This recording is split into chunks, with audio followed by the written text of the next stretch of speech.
Opposition की तहरीक अदम एतमाद पर हुकूमत भी संजीदा हो गई। सियासी क़यादत से मशवरे शुरू कर दिए। वज़ीर आला पंजाब उस्मान बुज़दार, वज़ीर आला बलूचिस्तान अब्दुल कुद्दूस बिजेंजो, चेयरमैन सेनेट सादिक संजरानी और सेनेटर अब्दुल कादिर ने मशवरे किए हैं। ज़राए के मुताबिक चारों रहनुमाओं के दरमियान इस्लामाबाद में मीटिंग हुई, जिसमें तहरीक अदम एतमाद से निपटने के लिए मेम्बरान असम्बली से राब्ते करने पर इत्तफाक किया गया।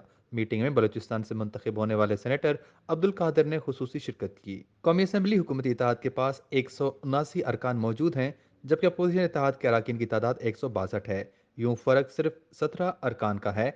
ऐसे में अपोजिशन क़यादत खास तौर पर नून लीगी रहनुमा दावा कर रहे हैं कि उन्हें हुक्मरान जमात पीटीआई के 24 अरकान की हिमायत हासिल हो गई है। दूसरी जानब ये बात भी सामने आई है कि अपोजिशन ने तहरीक एतमाद का मुसवदा तैयार कर लिया, जिस पर 80 से ज्यादा अरकान ने दस्तखत भी कर दिए। अपोजिशन क़यादत ने हुकूमती इत्तेहाद काफ लीग और मुत्तहदा कौमी मूवमेंट से मुलाकातें की हैं। चौधरी बरादरान से आसिफ जरदारी, शहबाज शरीफ और मौलाना फजल रहमान की वफूद की सूरत में और अलग अलग मुलाकातों में अदम एतमाद के लिए वोट मांग चुके हैं।